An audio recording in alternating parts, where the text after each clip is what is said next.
আমি বলবো অল্প সময়ের মধ্যে আমি আর নাতে রাসূলটা পড়বো না, কারণ আমি দু চার কথা বলে আমার বক্তব্যটা ইতি করে দেব। আমি খুতবার পরে একখানা আয়াতে কারিমা তেলাওয়াত করেছিলাম। আল্লাহ রাব্বুল আলামিন কোরআনুল কারীমের মধ্যে বলেন, ইন্নামা ইয়াখশাল্লাহা মিন ইবাদিহিল উলামা। জোরে বলেন সুবহানাল্লাহ।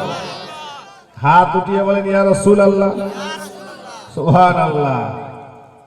আকতইল আমাদের গ্রামে মনে হয় এই কোটায় সুন্নি মুসলমান বেঁচে আছে, বাকি সব নামকে ওয়াস্তে মুসলমান, নামকে ওয়াস্তে সুন্নি। এত সুন্দর একটা মাহফিলের আয়োজন, তারপরেও আমাদের অবহেলা এত যে আমরা যে এসে বসবো 2 ঘন্টা শুনবো সেটারও আমাদের ধৈর্য সবর নেই। অথচ ফতেপুরের বাজারে হলিদানার চায়ের দোকানে আমরা কত সময় নষ্ট করি বসে বসে, সেই দিকে আমাদের সময় দিতে পারি, এখানে দিতে পারছি না। যিনারা আসছেন অনুরোধ করবো আপনারা বসে যান। সংক্ষিপ্ত কথা হলো, আল্লাহ পাক রব্বুল আলামিন কোরআনুল কারীমের মধ্যে বলেন, ইন্নামা ইয়াখশাল্লাহা মিন ইবাদিল উলামা। আল্লাহ তাআলা বলছেন আমাকে ভয় করে সব চাইতে, আল্লাহ সুবহানাহু ওয়া তাআলা নিশ্চয় আমাকে ভয় করেন সব চাইতে বেশি। ভয় তো সবাই করি কিনা, সব মুসলমান করি কিনা আল্লাহকে করে ভয়? আল্লাহ বলছেন তার চাইতেও বেশি বেশি আমাকে করে যিনারা যারা ভয় করে তিনারা হলেন ওলামা ইকরামের জামাত। বলুন সুবহানাল্লাহ। তারা হলো আলিমে দ্বীন, আলিমে হাক্কানি, আলিমে ইরফানি, আলিমে নুরানি। ইনারা সব চাইতে আমাকে করে, আল্লাহ বলছেন আমাকে করে বেশি বেশি ভয় করে। আল্লাহ বলছেন ওলামা ইকরামের, আল্লাহ রাসূল বলেছেন ওলামা ইকরামের জিম্মা আল্লাহ পাক রব্বুল আলামিন নিয়ে নিয়েছেন। সুবহানাল্লাহ। কত দিছেন? ভিতরে আসেন না, আসেন ভিতরে, না না না ভিতরে আসেন। সুবহানাল্লাহ।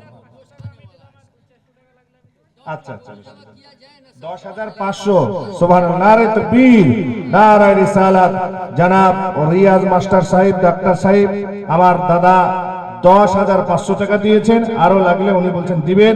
সুবহানাল্লাহ। মসজিদে খোদার ঘরের জন্য দিয়েছেন উনি, আগেও যিনারা দিচ্ছেন দিতেই আছেন, আল্লাহ তিনাদেরকে ঢেলে দিচ্ছেন।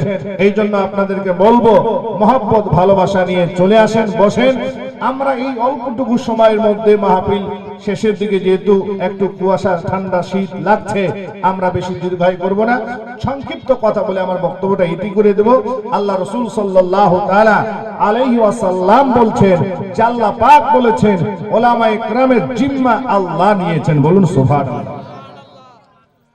হযরত আলী রাদিয়াল্লাহু তাআলা থেকে হাদিসে পাক বর্ণিত, হযরত আলী রাদিয়াল্লাহু তাআলা আনহু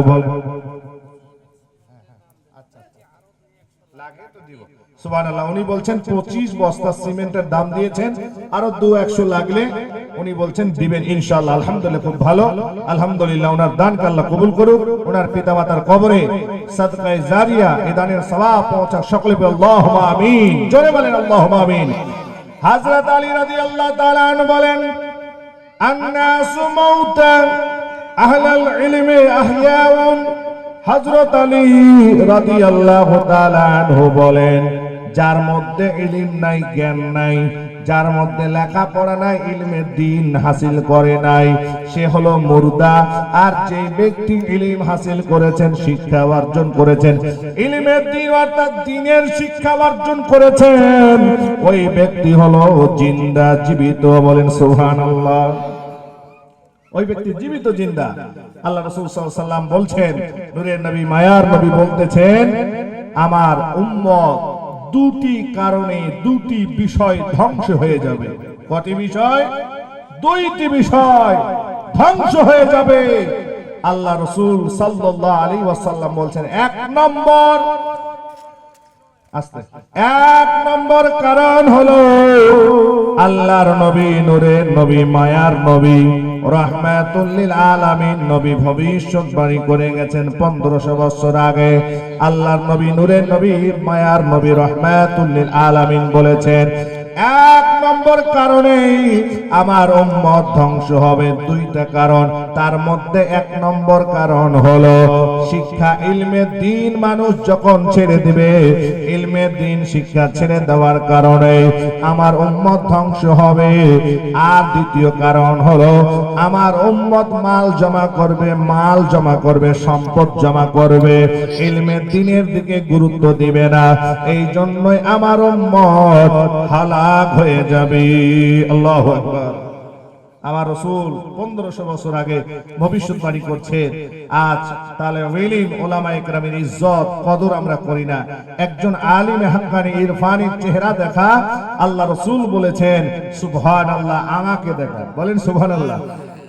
উলামায়ে কেরামের নূরানি চেহারার দর্শন আমার রাসূলুল্লাহ বলেছেন, সে আমার দর্শন করলো।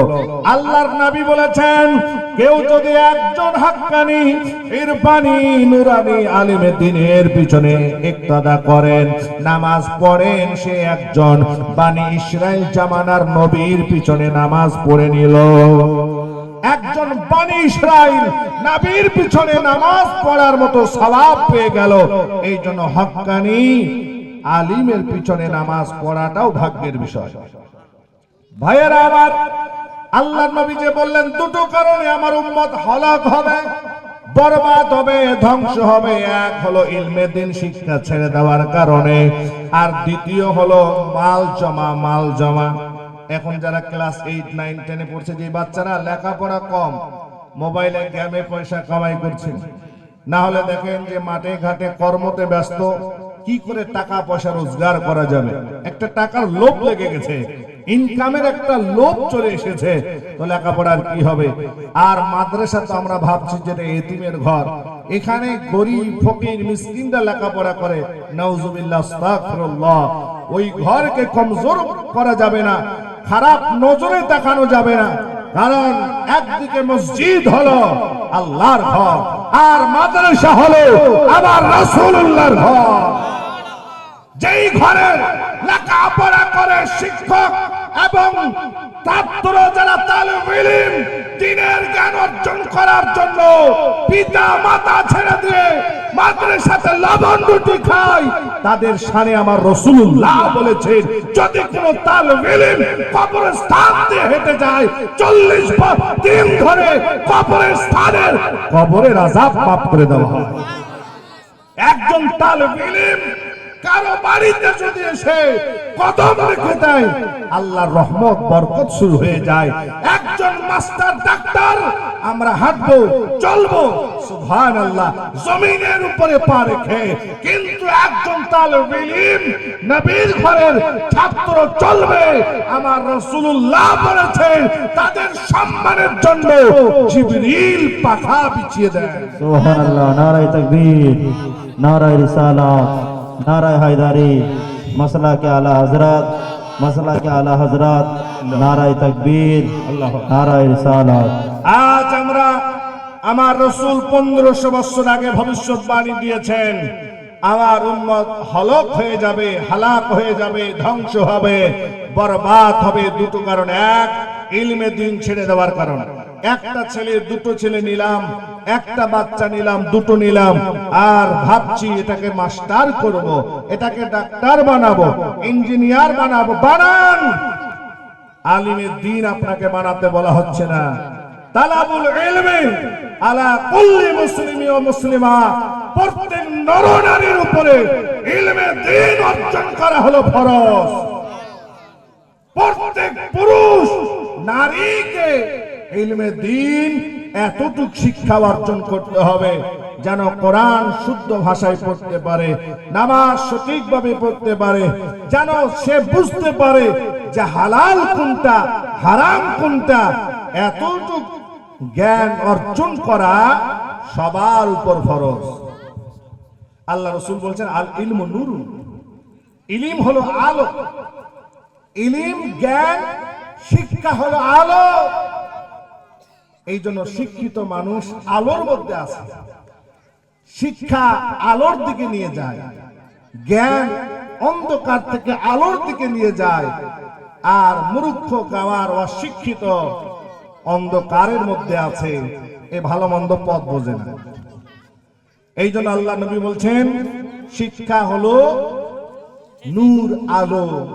আল্লাহ রাসূল এটাও বলেছেন তোমাদেরকে শিক্ষার জন্য প্রয়োজন যদি মনে হয়, প্রয়োজন হলেও তোমাদেরকে চীন দেশে পর্যন্ত শিক্ষার জন্য যাওয়া লাগবে। কিন্তু আমাদের কত দূর নয়, আমাদের মসজিদ আসলে ইমামকে পাবো, মাদ্রাসায় গেলে হলিদানায় ওলামায়ে কেরামকে পেয়ে যাব। আমাদেরকে চীনে যেতে হবে না, বাংলায় যেতে হবে না, ইরান ইরাকে যেতে হবে না, কিন্তু আমাদের সময় নেই। আজ সংক্ষিপ্ত আলোচনা হলো এটাই, ভাইরা আমার, শিক্ষা যদি না থাকে সারা রাত ইবাদত যতই করি না কেন, না শিখে না বুঝে সারা রাতের ইবাদত, আল্লাহ রাসূল বলেছেন একজন আবিদের সারা রাত্রি ইবাদত, একজন আলিমের ঘুম তার ইবাদত চাইতে অতি উত্তম। কেন? আলিম যতটুকু করে ভুল করে না, উনার মধ্যে ইলম আছে, জ্ঞান আছে, শিক্ষা আছে। আর একজন আবিদ সারা রাত নফল পড়লো, ফজরের নামাজ নাই, তাহলে কি হলো? সারা রাত ইবাদত করলো, ফজরের নামাজ পড়লো না। আমরা অনেকেই সবে কদরে যতক্ষণ খুরমা আছে ততক্ষণ মসজিদে থাকি, যা খুরমা বিতরণ খুঁজে পাওয়া যায় না, যে কটা নামাজি সে কটা। যাই হোক ভাইয়ের আমার, সংক্ষিপ্ত একটা ঘটনা ছোট্ট করে বলে আমি সমাপ্তি করে দেবো। একবার দরুদ আল্লাহ। শিক্ষা না থাকলে কি হতে পারে একটা শুনে নেন। এ আমার ভাইয়েরা, শিক্ষা যদি আপনার মধ্যে না থাকে, ইলমে দ্বীনের শিক্ষা, কখন কোন নাস্তিক এসে মুরতাদ এসে, কখন কোন নাস্তিক এসে আপনার ঈমান ছিনতাই করে নিয়ে যাবে, এমন যুক্তি দেখাবে, যুক্তিতে আপনার ব্রেন ওয়াশ হয়ে যাবে।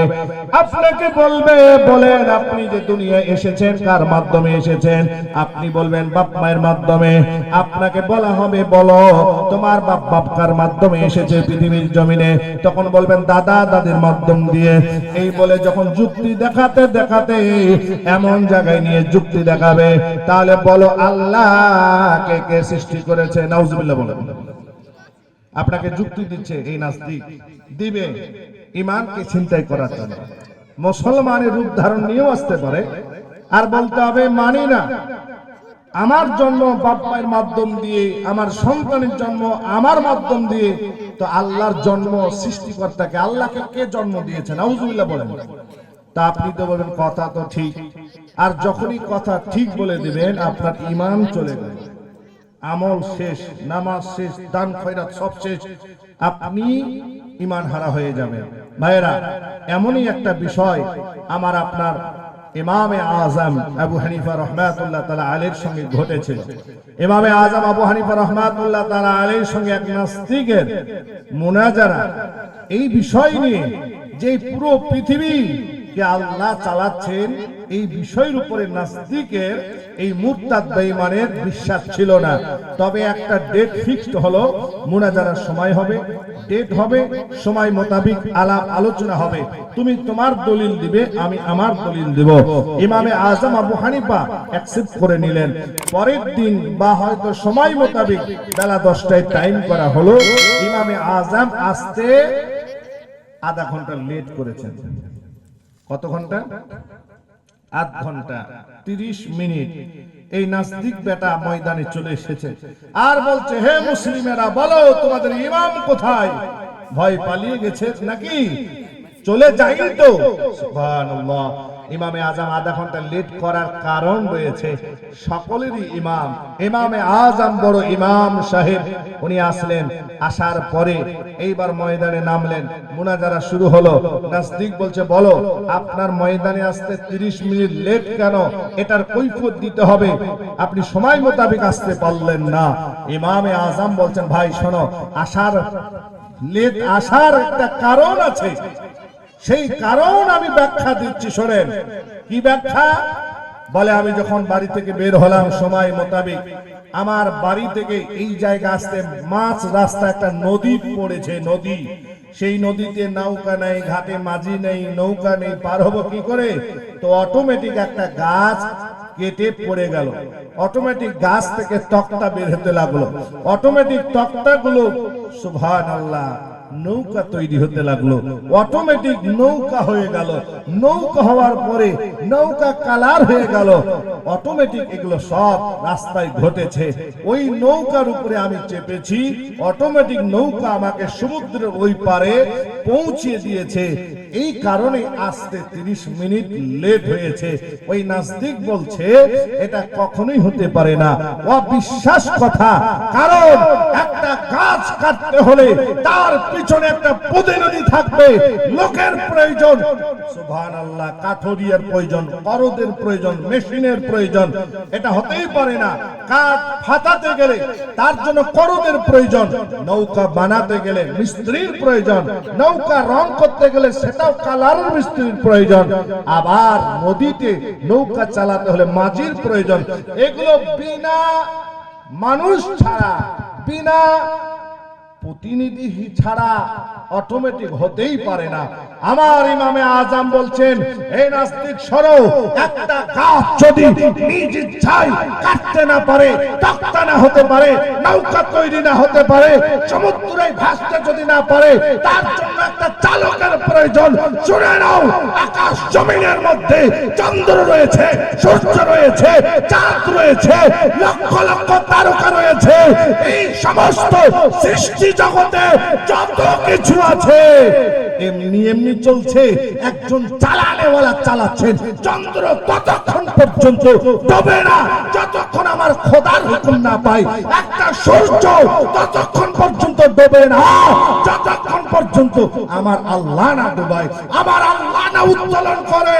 এখান থেকেই তোমার সঙ্গে বাস সমাপ্ত। শুনে নাও, যেমন ভাবে অটোমেটিক নৌকা হতে পারে না, চলতে পারে না, এই সূর্য আসমান জমিনের মধ্যে যা কিছু আছে রবের সৃষ্টি সব আল্লাহ চালাচ্ছেন। যা ছিল সুবহানাল্লাহ। মুনাজারা তো পরে, এই যুক্তিতে আলাপ আলোচনায় সেই মুদ্দাত মাথা নত করে স্বীকার করেন, হ্যাঁ একজন আছেন যিনি এটা পুরো কায়নাতকে চালাচ্ছেন। শিক্ষা থাকার কারণে বেঁচে গেলেন। ছোট্ট একটা উপমা দিয়ে আমার বক্তব্য ইতি করে দেব 2 মিনিটের মধ্যে।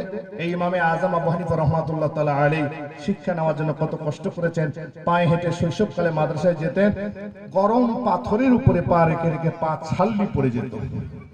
তিনার শিক্ষক ভালো লেখাপড়া করতে পারতেন, তিনি মায়া করে মমতা করে 2টো কাপড়ের জুতো দিয়ে দিয়েছেন। জোরে বলেন সুবহানাল্লাহ। আর বলছেন, নওমান কাল থেকে এই জুতোগুলো পরে আসবে। ইমামে আজম আবু হানিফা শৈশবকালে তিনার নাম ছিল নওমান। সুবহানাল্লাহ। উনি পরের দিন এসেছেন মাদ্রাসায়, কিন্তু উনার ওস্তাদ পায়ের দিকে দেখছেন, পায়ে জুতো নেই, পায়ে জুতো নেই। ওস্তাদ শিক্ষক মহাশয় লাঠি দিয়ে খুব চার্জ করলেন, পিটাই করলেন। ইমামে আজম দাঁড়িয়ে রয়েছেন, হুজুর মেরেই যাচ্ছেন, একটা শব্দ করেন। আজ মাস্টার ছাত্র মিলে একসঙ্গে সিগারেট পান করে, পিকনিক মানায়, ডিজে বাজিয়ে নাচ গান করে। এই যে আসতেছে জানুয়ারি, আমরা অনেক জানুয়ারির মতো আমাদের আচরণগুলো হয়ে যাবে। আমাদের মাহরামুল হারাম শরীফের মাস ছেড়ে দিয়ে আমরা খ্রিস্টানদের মতো হয়ে আমরা আমাদের ছেলেকে পাঠিয়ে দিলাম। কোথায়? বলে টিউশনে পিকনিক রয়েছে, যেতে হবে। আমরা গদ্দপের মতো হয়ে বাবা হয়ে মেয়েকে পাঠিয়ে দিলাম। আমার মেয়ে সারাদিন কোথায় কি করলো কোনো খোঁজই রাখলাম না। কোথায় কার হাত ধরে নাচলো, কোথায় কি করছে, কোথায় কি হচ্ছে। সুবহানাল্লাহ। বাঁচুন মুসলমান। শুধু জালসা শুনলে নয়, এগুলো আমলের দিকে নিয়ে আসেন। নিজ বাঁচেন, নিজের পরিবারকে বাঁচান জাহান্নামের আগুন থেকে। কু আনফুসাকুম আহলাকুম নারা, নিজে বাঁচো, নিজের পরিবারকে জাহান্নাম থেকে বাঁচাও। সংক্ষিপ্ত কথা, ইমামে আজমের পায়ে জুতো না দেখে লাঠি চার্জ চলছে, খুব চলছে। আর ইমামে আজম দাঁড়িয়ে রয়েছেন। ওস্তাদ এইবার লাঠি ফেলে দিয়ে বলছে, বলো তুমি জুতোগুলো কেন পরোনি? আমার জুতোগুলো পুরানা ছিল এই জন্য। ইমামে আজম বলছেন, হুজুর আপনার জুতোগুলো আমি পায়ে কি করে দিই? আপনি তো আমার ওস্তাদ, আপনি আমার শিক্ষক। হুজুর আপনার কাছে আমি ইলম হাসিল করি। আমার জুতোগুলো, আপনার জুতোগুলো আমি খুলে খুলে হুজুর কাপড়গুলো বের করে আমি সেলাই করে আপনি পায়ের দিকে দেখছেন। হুজুর আপনি একবার আমার মাথার দিকে দেখেন, আপনার জুতোর কাপড়গুলো আমি পায়ে রাখি নাই হুজুর, আমি আপনাকে ওস্তাদ শিক্ষক মনে করে আপনার পায়ের জুতোর কাপড়গুলো খুলে আমি সেলাই করে মাথায় টুপি রেখেছি। জড়িয়ে ধরলেন আর বললেন, নোমান এতক্ষণ ধরে তোমাকে মেরে যাচ্ছি, লাঠি চার্জ করে যাচ্ছি, তুমি কেন একবারও বললে না? হযরত নোমান বলেন, ইমামে আজম আবু হানিফা চোখের পানি ছেড়ে দিয়ে বলেন, হুজুর কি করে বলবো? আমার মা আমাকে বাড়িতে বলেছেন ওস্তাদের হাতে মার খাওয়া, ইলমে দ্বীন অর্জন করার জন্য লাঠির বাড়ি খাওয়া, যেই জায়গায় লাঠি চার্জ হবে সেই জায়গায় জাহান্নামের আগুন লাগবে না।